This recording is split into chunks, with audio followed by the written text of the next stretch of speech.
Okay, it looks like you are planning to buy a 4Runner Limited.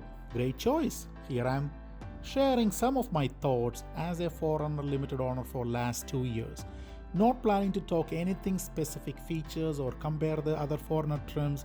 Just here to say some important tips if you are planning to buy a limited trim so you know what you are getting into. If you haven't subscribed to my channel, kindly do so. Thank you. So, as he has seen in last couple of years, many more people are buying 4Runner. They are buying it for a reason because it is a good reliable vehicle. This is my 4Runner limited version.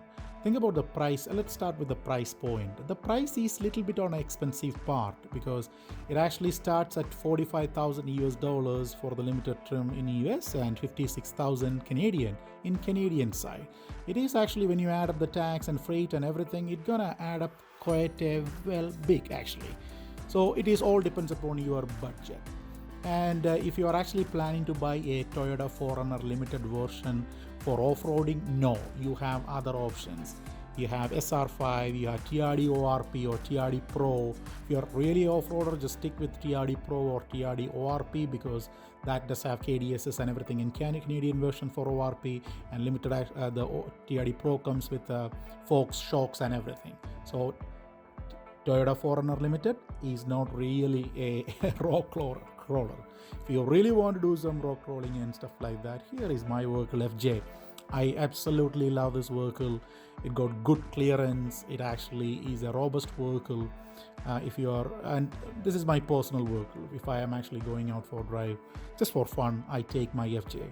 But if I'm actually going out with family, yeah, for sure, I actually try to stick with 4Runner Limited because that is more comfortable vehicle. So if you want to see more videos about FJ and things like that, just check out my channel. I have put a couple of videos there as well, how I like my FJ and when I bought it as a birthday present. Anyway, I just don't want to deviate from the subject. So let's get back to the pricing. If you are comfortable with spending 45,000 and 56,000 CAD, go ahead with it. It is a great vehicle, Toyota 4Runner limited version. Let's come back to the ride quality. Let's discuss about that. Definitely it is a safe vehicle, okay? And it is a safe vehicle. There is no doubt about that. It is a tall vehicle. It is easy for adults to get it, but not for kids. I have 3 little kids under 10.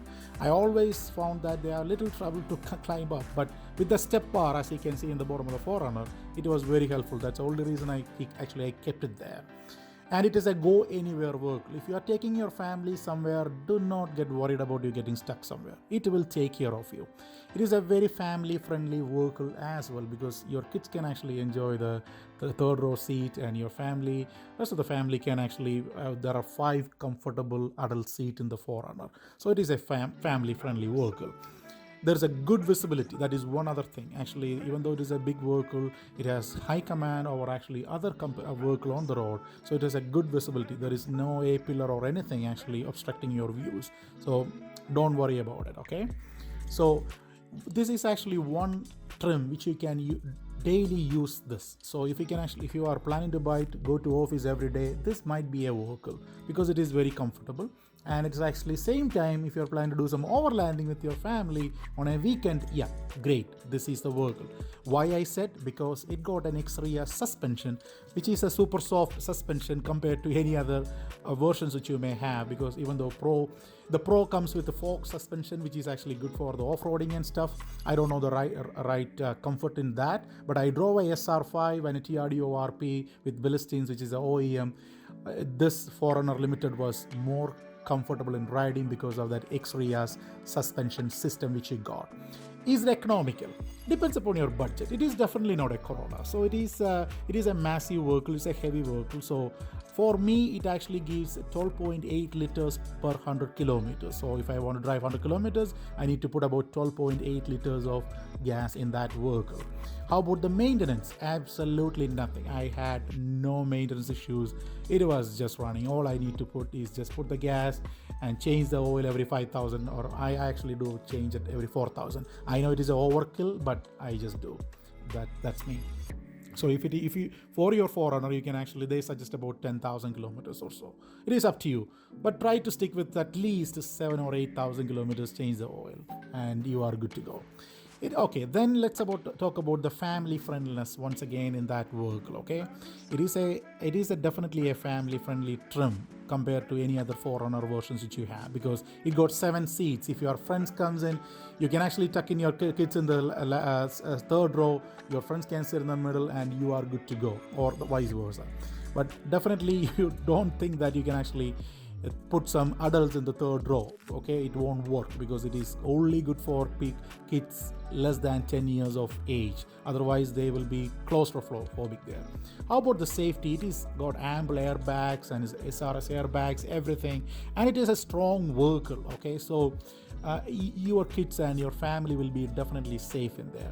And on highway, the sound quality, the sound, actually the wind noise, it is kind of high because it is almost a straight windshield, but it is far better than FJ or a Jeep or anything which you are actually comparing. If you are comparing to, will it actually, the noise is less than the car? No. If you are really looking for a less wind noise or anything like that, highway comfortable vehicle, might be look for a Lexus RX 350. This is a little robust vehicle, because always think this is all built for all the versions of vehicle, right?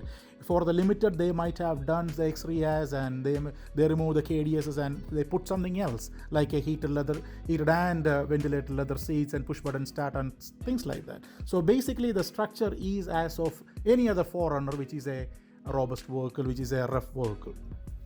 Talk about off-road capability. I know you are not buying this 4Runner Limited for off-roading, but you might want to actually do some overlanding. Definitely, yeah, you can actually definitely do that. I take my 4Runner for overlanding trips. It is good. It got ample clearance and it is okay. And it actually got four low, that is different types of gears which you can actually select if you know about it. It got 4 high and 4 low, and it got 8 track, which will, if you are stuck somewhere, the 8 track will be really good to come out of it. It will automatically do everything for you, so you don't need to worry. If you are a person who haven't done any off-roading, and if you are stuck somewhere, try 4 low and 8 track and you will be actually out of it. So that's good. So the X-Reas is a great suspension, and it is, but not for off-roading. Okay, if you're really looking into off-roading, X-Reas is not really good. Just look for some Bilstein or something. If you're planning to buy this vehicle for some modding, yeah, might be look other variants, not the 4Runner Limited variants. This is all about comfort. This is the best you can get in 4Runner when it comes to comfort. You got leather seats, heated seats, the push button start, and all these nice things. Okay, is it good vehicle good for long drive or short drives? Let me talk about the short drives. It is a good vehicle, but for short drives I wouldn't actually take it because it's a big vehicle to park, and it is not easy as any other small SUVs, so might be for short trips I try to avoid it, but for anything more than 10 kilometers is good, because it is good. If you are going for just 1 or 2 kilometers every day, short trips, I would certainly avoid that. And how about the long trips? It is very fun vehicle if you are actually going for a long trip, so there is no problem with that. If you want to use this vehicle as one vehicle for your everyday use, definitely you can use this vehicle as just one day vehicle. That means you don't need to buy a second car if you're just a person who want to go to office or anything. This will actually take care of it. And as you can see, I am 6.1. This is a pretty tall vehicle. One thing which I don't like it, if you are planning to get some groceries, that's a pain. There is no automated trunk opener, so it is a pain. However, you actually have that back window. You can open it very easily with the button there. So I actually don't open my trunk. I throw stuff inside through that the back window, which is actually you can open it. One other thing, actually, I just want to show you how big is. Everybody actually asks for this question. How big is actually the third row seat, and how much space you got after the third row seat? Okay, so this is I'm going to show you very quick way. And if you are just one person, if you are a woman or anybody actually short person, this might be a hard task for you to pull that third row seat up. It is not easy. It is not easy at all. So you actually have to pull that up and push it back. It's not it's a mess. So I wouldn't actually think about having a third row, pulling it back if you're a short person or pregnant or anybody, but you have little space there once you actually pull up the third row seat. Don't get excited. It is very little space after you get the third row seat up.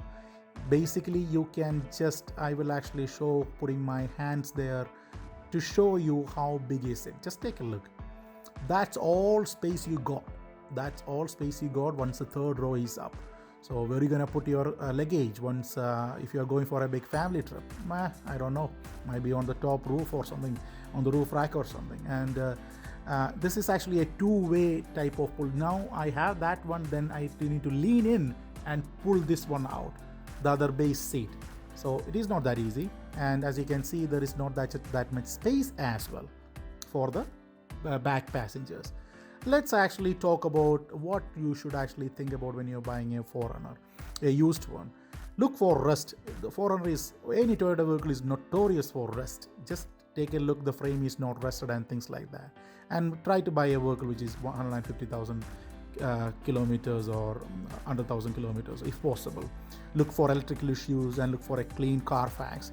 Try to buy local through Kijiji or might be Craigslist, because if you go to a dealer, these vehicles hold their value very well. So just beware about that. And this is a great car. To give you a verdict, actually, this is an amazing car. It will take you anywhere, and if you are looking for creature comfort and things like that, this is not a vehicle. My primary aim was, if I take my family somewhere, if I am actually going overland somewhere, I need space and I need to bring them back safe. And this vehicle will definitely do that. And I am very happy. It got almost everything what I need, but it does not have any display or any nice display or anything, but it is okay. I am good with that. So would you actually consider buying a 4Runner Limited just for off-roading purpose? No, you should not. Would you like to actually consider replacing your minivan with this one? No, because this is not real typical minivan. The driving features are completely different. But if you want to buy a vehicle which you can trust and take it back from where you go, this might be a good vehicle. It got all the features which you need to come back home safe. Hope I gave some idea about your 4Runner Limited purchase. It is not a fuel efficient vehicle at all. So think about that. It is a good vehicle. If you like to buy it, just go ahead and buy it. It's a nice vehicle. Thanks for watching and stay safe.